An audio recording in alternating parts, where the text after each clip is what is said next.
Quand tu penses que le bonheur, des fois, c'est juste une phalange en plus et un ongle bien coupé, ah, ça tient un peu de choses. Hein.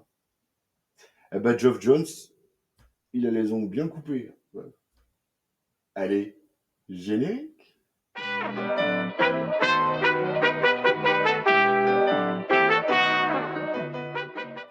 Bon, Geoff Jones, on le présente plus, le méchant. Le grand architecte de DC, le mec, il est à l'origine, il est responsable de tout ce qui a bien marché sur ces dernières années. Bon, on fait trois quatre couilles à droite à gauche, hein, mais concrètement, voilà, si tu regardes sa Justice League, si tu regardes son crime lanterne, tu vois, c'est presque un sans faute. Hein, tu vois, le gars, hein, aux fléchettes, c'est 1000, quoi. Hein, bref. Non, je vais pas partir sur un truc de cul. Vous voyez, là, j'allais partir sur un truc de cul, encore. Bon, on n'est pas là pour parler de ça. Donc, Geoff Jones, encore une fois, euh, voilà, oh, un peu saoulé, le gars, quand même, hein, un peu saoulé. Bon, il se dit, bon, bah, d'ici, c'est pour que j'ai fait le tour, mais enfin, bon, il commence un tout petit peu à me les briser menus, et tout, et tout. Euh, voilà, il essaye d'aller vers un petit peu le silage, mais c'est pareil, il commence à lui napper les profiteroles avec un truc piquant, alors lui, il n'aime pas. Hein. Donc, bah, il a décidé de se lancer dans un univers qui lui serait propre, en fait. Et sa mère, le gars, tu te dis qu'il en avait grave sous la pédale, quoi. Et je veux dire, voilà, hein. D'ici, il utilisait une 4L, le mec, c'est une Formule 1. Enfin, j'exagère, c'est pas tout à fait ça, mais bon, putain, le bordel de merde. Oh. Et donc là, alors en France, c'était l'année dernière, un petit peu avant aux États-Unis, il nous a sorti le fameux Geiger, enfin, alors en anglais, Geiger, Geiger, vous pouvez, dites-le comme vous voulez, hein, on s'en bat les couilles. Donc voilà, avec un univers un petit peu post-apo et tout, suivi d'un Young Car Joe. John Carr ou Young Carr? Ouais, je vais dire Young Car Joe. Donc, qui lui se passe à une totalement autre époque, beaucoup plus mal, mais dans le même univers. Dans le même univers. Et, alors, je vais être franc, hein, au début, hein, le premier Geiger, j'ai fait une première lecture, je me dis, ah, c'est cool, c'est du post-apo, c'est un peu absurde. Ça, j'aime bien l'idée, c'est un peu absurde, c'est un peu sympa. Ça ressemblait à.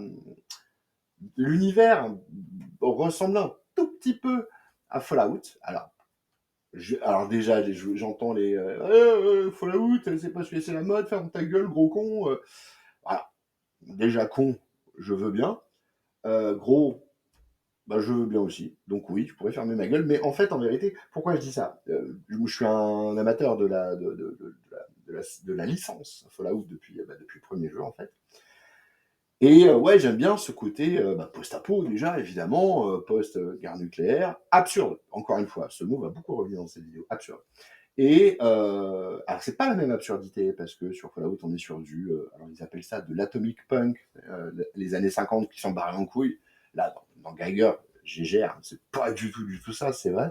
Mais dans les personnages, alors pas le personnage lui-même hein, de Gégère, Gégère, pas le personnage de Gégère, mais dans les autres, à Las Vegas, je vais pas vous spoiler pour ceux qui ne l'ont pas encore lu, mais voilà, à Las Vegas, la ville, elle est partagée par plusieurs seigneurs, on va dire comme ça, et c'est absurde, c'est n'importe quoi, et vraiment, vraiment, mais ça a un fond. Et c'est en ça que je trouve qu'il y a des similitudes. Bon, et les similitudes, elles s'arrêtent là, hein, on n'est pas du tout le même univers et pas du tout la même optique. Mais voilà, hein, alors GGR, je vous la fais brève, hein, le personnage principal, c'est un type qui a un cancer, il a une famille qu'il adore, etc. Et puis bah, il est dans un pays, dans une époque, où la guerre nucléaire menace. Et pour, pour protéger sa famille, il va investir un abri antiatomique, mais la bombe saute pile poil avant que lui il ait le temps de rentrer, sa famille rentre, mais pas lui. Donc lui, il est exposé à une dose massive de radioactivité, et bizarrement, il meurt pas. Il devient une espèce de personnage atomique, en fait, hein, qui arrive à vivre à l'extérieur. Bon, je vous passe les détails. Si vous voulez le lire, franchement, allez-y, c'est vraiment un très, très, très bon récit. Quoi. Et puis, bon, bah, le drame, c'est qu'évidemment, lui, il aura perdu sa famille. Bref. Et donc, bah, voilà, Geoff Jones, il nous balance ça l'année dernière, un premier récit, puis le deuxième, Young Carjo. Alors, lui, il se passe pendant le Vietnam, pendant la guerre du Vietnam, avec un robot qui intègre une unité de patrouille de l'armée américaine. et donc le robot qui va progressivement s'humaniser. Enfin bref. Là aussi, je vous en dis pas plus, mais c'est vraiment, vraiment très très sympa.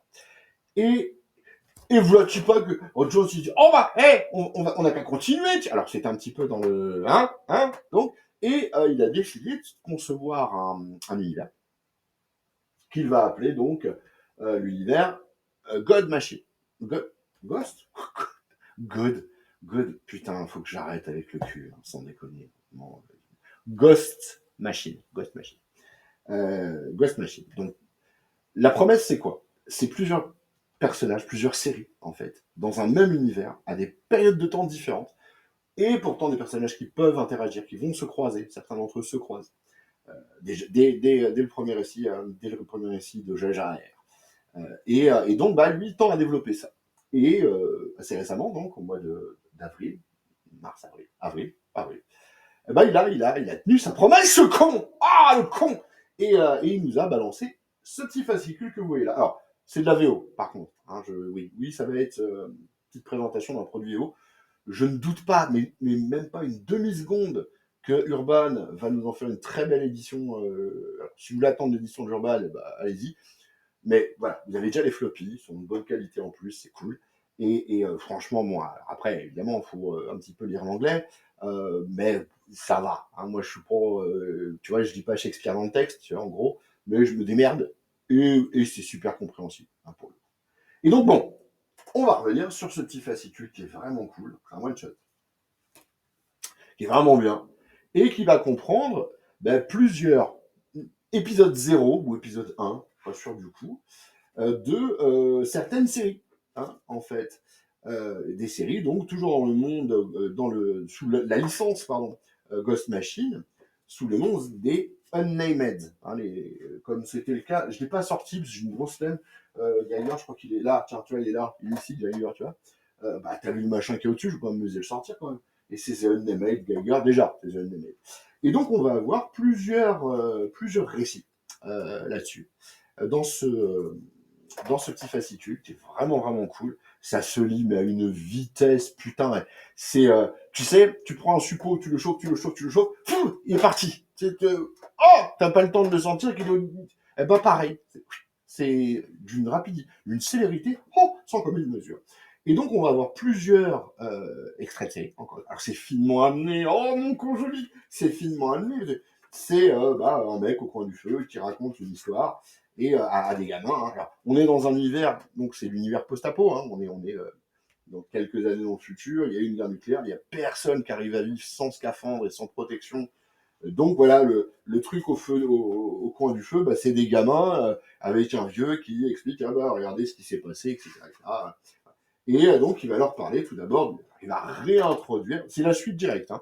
C'est la suite directe, il va réintroduire le personnage de Geiger, et il va aussi leur parler d'autres personnages qu'on va en fait nous présenter après. Donc des personnages comme The Red Coat, la tunique rouge par exemple, et on va avoir à chaque fois un petit morceau d'histoire là-dessus. C'est vraiment bien foutu. T'as même une frise, parce que, allez, quoi merde, on va te situer dans le temps les différentes personnes dont on va parler, avec toujours cette fameuse Unknown Wars, en fait. Tous ces personnages sont censés combattre dans une guerre inconnue, en fait, hein, au travers du temps, etc. Enfin, combattre, ou participer. En fait. T'as des petites fiches perso qui te résument un petit peu qui c'est le con qui fait quoi. Voilà. Et on enchaîne directement sur des échantillonnages, hein, des petits échantillonnages, hein, on sera assez fort, des séries à venir. Donc on a Rook Exodus, dont je vais parler un petit peu après, qui est putain de prometteur, c'est certainement la série qui m'enthousiasme le plus. On a Family Odyssey, qui est, alors en gros, alors là il n'y a pas encore d'issue qui est paru là-dessus. En gros, donc, c'est une famille qui vient du futur, c'est les Rockefeller, ça s'appelle en fait, qui sont échappés du futur et qui visiblement sont pas bien clairs, ils sont pas, c'est pas, voilà. Hein. Et ça a l'air, ça aussi c'est super super prometteur. Donc c'est un trip un peu familial, un petit peu barré, un petit peu, ouais, c'est un peu absurde et c'est vraiment vraiment vraiment bien cool quoi. S'ensuit, alors sans transition aucune, une petite série à propos alors c'est un gamin hein, qui a l'air pas apprécier la vie qu'il a. Il joue au baseball en fait. Quoi.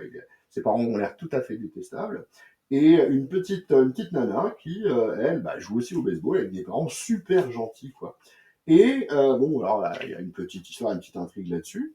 Et en fait, bah, on s'aperçoit que, grossièrement, il y a un petit trip de fin qui nous permet de nous apercevoir que la gamine, eh ben, ce serait peut-être bien un démon dans une famille, dont la famille adoptive est constituée d'anges, et le gamin, c'est un ange dans une famille constituée de démons. Et c'est le concept de base déjà me donne mais furieusement envie, quoi, pour le coup.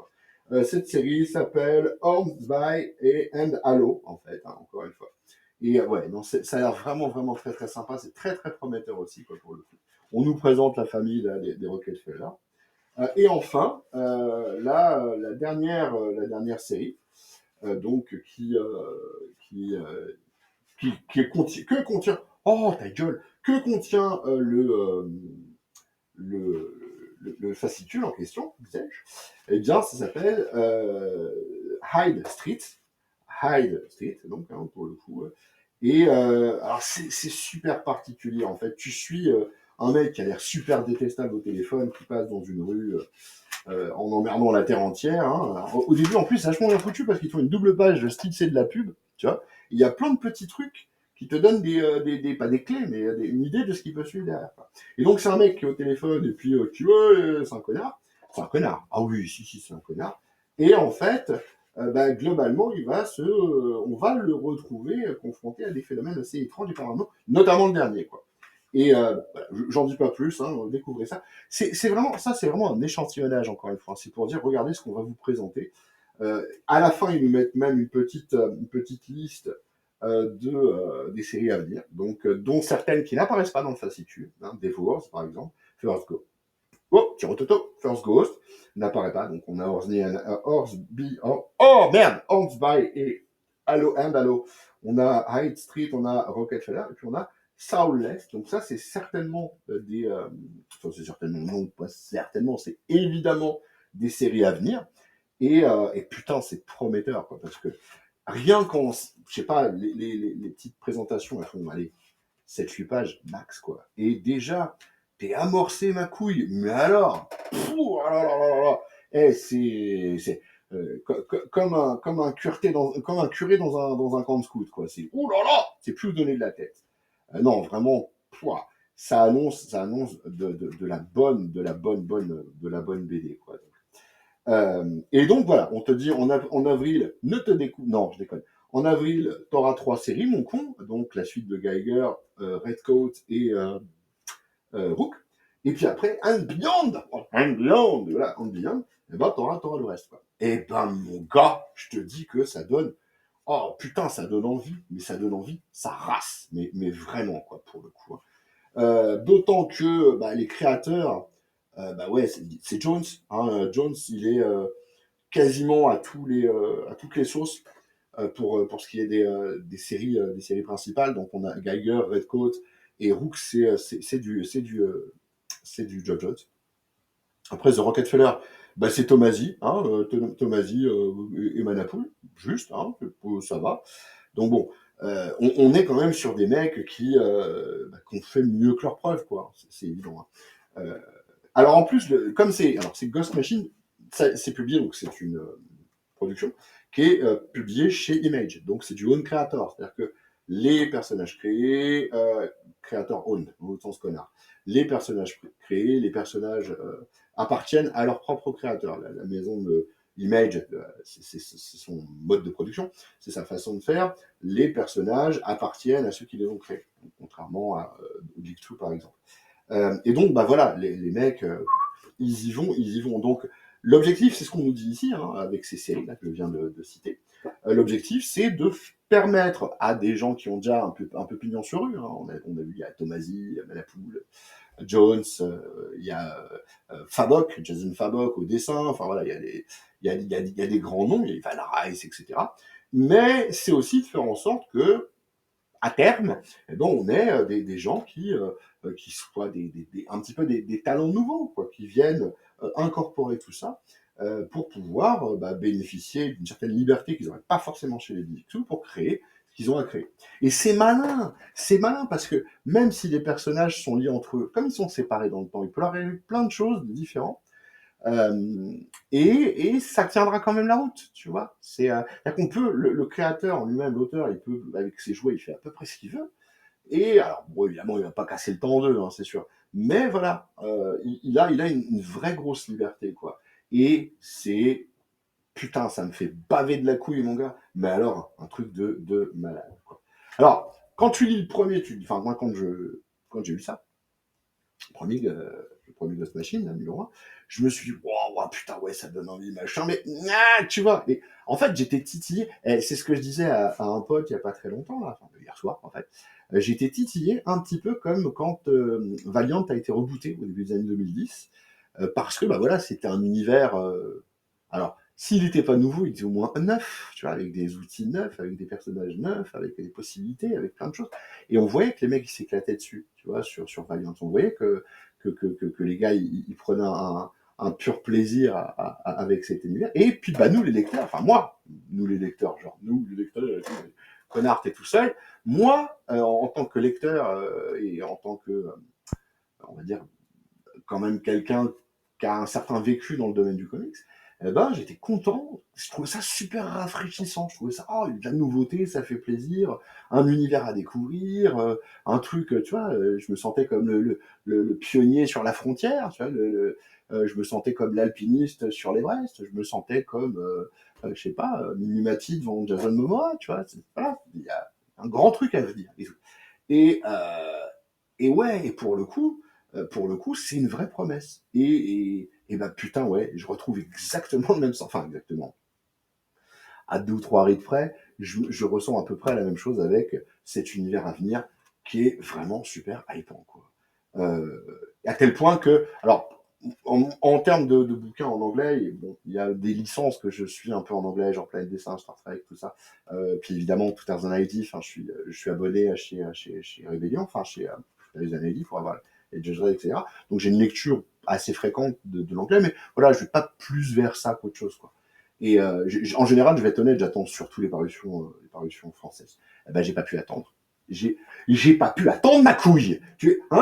Oh! Et puis, alors, est-ce que j'ai bien fait, est-ce que j'ai pas bien fait? Eh ben, je vais vous dire un truc, les gars. Et les dames, j'espère bien qu'il y a des dames.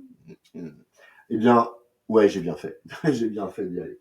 Euh, on a la suite, par exemple. Alors là, il y a deux issues qui sont sortis donc de Geiger. Ça reprend là où ça s'est arrêté, en fait, peu de choses près. Et on va suivre les pérégrinations de ce personnage. Putain, non mais sans déconner, quoi. Attends, qu'est-ce qu'ils foutent, les mecs, là, à rendre des dessins de ouf comme ça. C'est à la fois jouissif parce que intelligent, pour le coup, et, euh, et beau. Sa mère, c'est beau, hein. Gary Frank, il s'est un peu éclaté le cul là-dessus, hein. Et moi, ça, sans déconner, quoi, c'est sublime. Ah, je ne vais pas vous montrer plus de pages que ça, quoi. Et donc, on va suivre les pérégrinations, la suite des pérégrinations de Geiger. Gégère. Oh, j'aime bien Gégère, dans ce monde post-apocalyptique, ta gueule, post-apocalyptique, vachement bien foutu. Alors, c'est bien parce que c'est à la fois. C'est pour ça que je parlais de Fallout tout à l'heure. C'est à la fois désolé, tu vois, tu sens qu'il y a une vraie désolation, il n'y a plus rien. Enfin, il y a des îlots comme ça de pseudo-humanité. Je parle pas de civilisation, hein, de pseudo-humanité, là, à droite, à gauche. Et, euh, et c'est bien foutu, c'est bien pensé, c'est à la fois raide, intransigeant, c'est un peu du western. C'est un peu, oui, si, c'est un peu du western. Et en même temps, il y a plein d'autres choses dedans, quoi. Et c'est vraiment très très beau. Je vais pas vous spoil parce que bon, encore une fois, sur deux issues en plus en même temps, ça va être vite joué. Mais voilà, hein, en fait, Geiger, lui, alors, le principe, c'est qu'il va croiser une personne qui va lui promettre qu'il y en a un autre comme lui, hein, dans, quelque part. Et finalement, ils vont se mettre à le chercher. Bah voilà, mais j'abrège, mais alors méchant de chez méchant. C'est bien plus complexe que ça. C'est bien plus foisonnant que ça. Et putain, j'ai fini. Alors, oh, tu lis le premier, tu vois, c'est beau, c'est bien, c'est sympa. Et paf, tu dis, merde, c'est fini. Oh, le con! C'est fini. Bon, bah, et voilà. Hein. Et je retrouve ce sentiment tellement jouissif d'avoir à attendre le mois prochain. Tu vois, ça, c'est celui d'avril. Ça doit être, bah, ça doit être connard, c'est celui de mai, en gros. Hein. Bah, j'attends juin, quoi, maintenant. Ce que je te dise, moi, hein, j'attends, voilà, j'en peux plus. J'en peux plus. Donc voilà, j'attends Gégère avec Gégère avec un vrai enthousiasme. Et c'est, alors on te le met ici, oh, the all new ongoing series start here.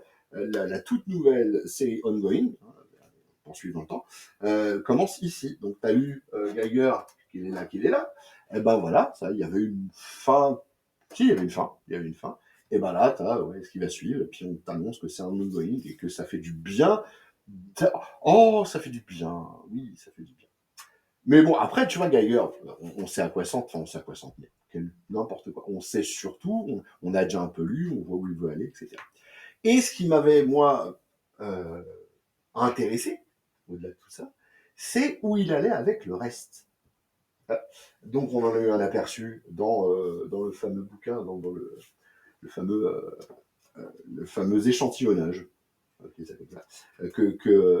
qu'il avait pondu, mais ça te donnait envie, et puis regarde donc. Alors, là, la couve, elle est jaune, parce que bah, c'est un deuxième tirage, tu vois. Bon, c'est comme ça. Bah, alors, les amoureux de la couve, vous allez certainement trouver autre chose, j'imagine. Moi, j'ai pris ce qu'il y avait, parce que j'avais vraiment envie de lire. Et de quoi s'agit-il Rook, dans le Rook. Eh ben, on est au 22e siècle.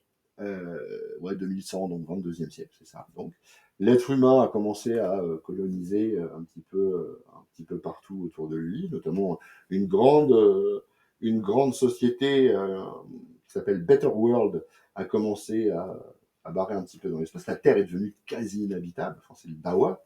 Et donc, on a des gens qui sont envoyés un peu comme des fermiers hein, dans ces, sur des planètes pas extra-galactiques, qu'est-ce que je bave mes couilles, moi au-delà de notre système solaire. Donc là, par exemple, ça se passe dans le système de Kepler. Et donc, ils sont là pour, grosso modo, exploiter et faire en sorte de rendre à la société Better World, l'organisme Better World, son investissement. Hein, mais toujours un truc de crevard de capitaliste encore. Et donc, on envoie des gens comme ça qui on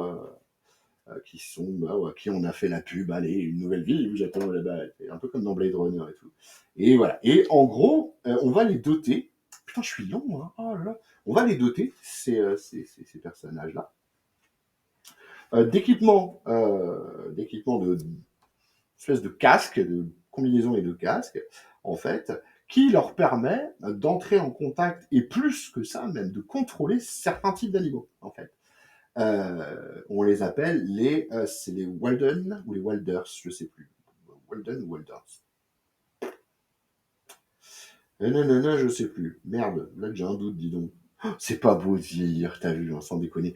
Eh, non seulement t'as les couilles qui pendent, mais t'as le cerveau qui suit le même chemin, tu vois. C'est un peu comme si les protubérances testiculaires tiraient sur Remarque, c'est vrai que quand t'es jeune, ça tire vers le haut.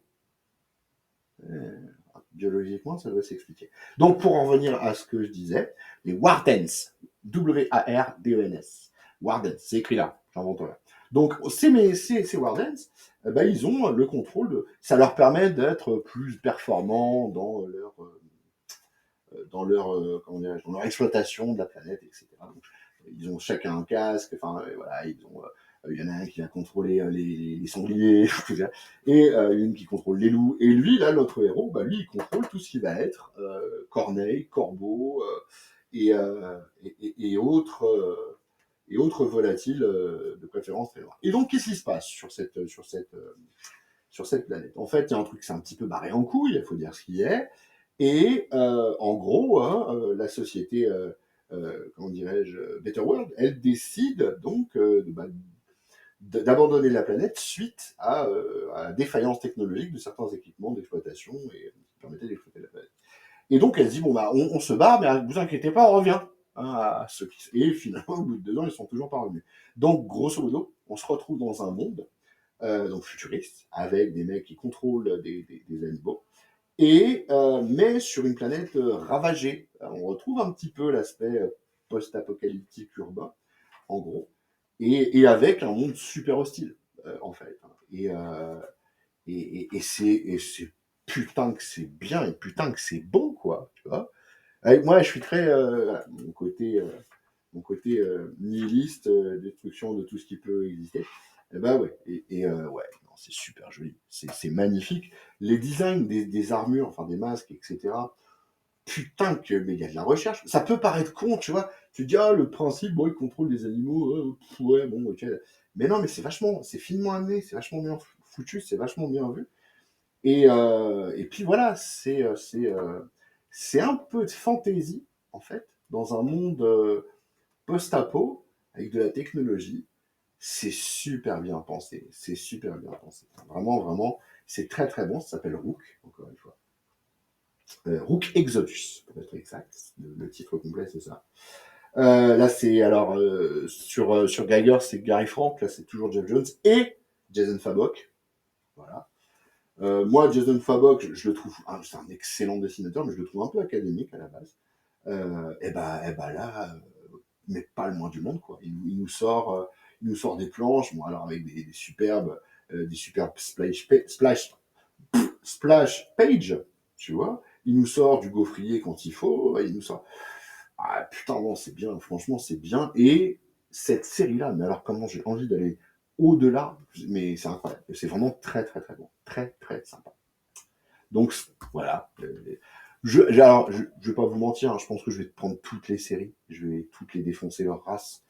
Et ouais, ouais, parce que cet univers qui commence vraiment, c'est quelque chose qui est au-delà du Prometteur. Ça y est, vous voyez, Prometteur, c'est quand tu dis, ah, je sais pas trop, machin. Là, t'as 3 séries, je vous parle de troisième souple, t'as 3 séries, c'est 3 bombes atomiques. C'est vraiment excellentissime, quoi. T'as l'aspect donc post-apo, post-apo, post-apo post-nucléaire. T'as ici l'aspect un peu space opéra sur une planète hostile qui est pas tout à fait la Terre, avec des personnages qui sont dotés d'une technologie, enfin, des animaux et tout ça. Tu vois, l'idée, on a déjà entendu des trucs similaires ailleurs, mais je crois que c'est le traitement qui change tout, quoi, en fait. C'est-à-dire que tu peux très bien avoir une super idée et traiter ça comme une merde et ce sera tout pourri. Hein, c'est coucou le MCU. Hein. À l'inverse, tu peux avoir une idée qui peut comme ça apparaître un peu. Si c'est pas bateau, c'est au moins, bah, tu dis, ah ouais, bah non, il y a déjà eu des prémices à droite à gauche de genre. Et c'est super bien foutu, c'est super bien tourné, c'est super original. De toute façon, voilà, hein, Jeff Jones, bon, il n'y a pas à dire là-dessus. Hein, c'est certainement un des meilleurs scénaristes américains actuellement sur le marché. Hein, faut pas se leurrer. Et vraiment, vraiment, il est très, très. Et alors, putain, je vois qu'il me reste plus beaucoup de temps. Oui, parce que je suis limité à 30 minutes avec mon format. Et la dernière série, mon chouchou, The Red Coat, la tunique rouge. En fait. Alors, Simon Pure, c'est son nom, Simon Pure. Eh ben, c'est un connard. Et c'est pour ça que je l'aime pas. Vous savez, moi, j'ai un gros coup de cœur à chaque fois pour les connards. Bon, là aussi, c'est un deuxième tirage, tu vois. Voilà. Là, le premier pour le deuxième numéro, j'ai eu le temps de tomber dessus. C'est cool. Et donc, ça raconte de quoi t'es-ce. Eh ben, pendant la guerre d'indépendance, on a un soldat anglais, donc un soldat britannique de sa glorieuse majesté, qui est pas bien parce que voilà, ils sont en train de se faire botter le cul par les Américains, et donc ce mec va fuir un groupe de l'armée coloniale, de l'armée indépendantiste, et, euh, et en fait il va par maladresse tomber en plein milieu d'un rituel, un rituel un peu satanique, démonique, on ne sait pas trop, et par pur hasard, par pure maladresse, il va devenir immortel, ce con. Voilà. Donc c'est ça le truc. Mais immortel, mais c'est un immortel tout loser, tout loupé. Même au bout de 150 ans, il n'arrive pas à tirer correctement avec un flingue. Il va rencontrer tout un tas de gens. Enfin, c'est un univers qui est nimbé un peu de magie, puisqu'on s'aperçoit que la guerre d'indépendance, elle a été aussi gagnée un petit peu avec de la magie. Putain, qu'est-ce que c'est bon, qu'est-ce que c'est drôle, qu'est-ce que ce personnage. Alors, pour le coup, ça me rappelle un petit peu Arthur and Armstrong, en vérité, dans l'aspect un peu comme ça, burlesque, un peu foufou. C'est un personnage, c'est un loser, c'est un escroc, mais il est mortel. Voilà, et c'est vraiment, vraiment super drôle. C'est vraiment, vraiment bien foutu. Pour l'heure, des 3 séries, je dis pas que c'est ma préférée, je dis que lui, c'est un de mes personnages favoris. Vraiment, quoi. C'est vraiment, vraiment cool. Voilà. Donc, Redcoat, qu'on a déjà vu d'ailleurs dans Geiger, et c'est vraiment très, très bien. Putain, le bâtard de logiciel m'a coupé au volet. Enfoiré. J'étais en train de vous dire que. J'allais vous dire que c'est absolument génial, que cet univers est foisonnant, c'est une terre vierge, et que ça fait un bien de dingue que d'avoir comme ça des nouveaux personnages, des nouvelles aventures à venir, euh, avec des noms. Alors, juste, je rappelle, vite fait, sur Geiger, c'est Geoff Jones, Gary Frank, d'accord. Sur Rook, c'est Geoff Jones, Jason Fabok. Et sur Redcoat, c'est Geoff Jones et Brian Hitch. Ça va quoi quand même, les noms. Voilà. Donc, ouais, moi j'ai pas pu attendre. Moi j'ai pas pu attendre que derrière on ait une version française. Euh, et j'ai mis le doigt dedans, comme dans un vieux cuissal. Tu vois, c'est voilà, une fois que t'es lancé, hein. Bon, la sensation est bien moins désagréable qu'avec un cuissal. Et non, vraiment, vraiment, c'est du très très bon. Donc quand ça sort en français, moi j'ai qu'un seul conseil, c'est mais sautez dessus les couillasses, sautez dessus, allez-y, parce que vraiment, vraiment, il y a un potentiel de fou. J'espère que ça va pas barrer en glaoui comme certains univers ont pu le faire. Mais ouais, non, là, il y a une vraie promesse. Il y a quelque chose de très, très, très, très bon. Une espèce de forme de. J'allais dire de quintessence, on va peut-être pas aller jusque-là. Mais on sent que c'est une œuvre de raison, tu vois, que c'est une œuvre de la part de Jones, j'entends, qui a été peaufinée, réfléchie, planifiée, organisée dans sa tête. Voilà, le mec, il a fait un plan de table, tu vois. Et non, vraiment, vraiment, c'est très, très bon. Donc voilà, soit t'attends, mon gars, soit t'attends, et puis voilà, tu te manges ce que tu veux. Soit t'attends que ça sorte en français. Sortir en français, c'est obligatoire. Sinon, on fout le feu. Sinon, il faut leur dire, on crame tout. Les Urban, les Delcourt, les Mécouilles, là. Nous on est des dingues. On nique tout. Un hôtel à la barbarie, on leur fait. Non, vraiment. Et ça sortira en français, c'est sûr et certain. Donc, si t'es patient, vas-y, patiente. Et voilà. Moi, voilà, mais je suis une merde, j'ai zéro volonté, quoi. Moi, quand on a dit, il y a un immortel, il va rencontrer le jeune, le jeune Albert Einstein pour avoir des aventures avec, et il aura Albert Einstein un espèce d'accent à couper au couteau, et que, oh putain, mais merde, quoi, fallait pas, il m'en fallait pas plus, il m'en fallait pas plus. Donc voilà.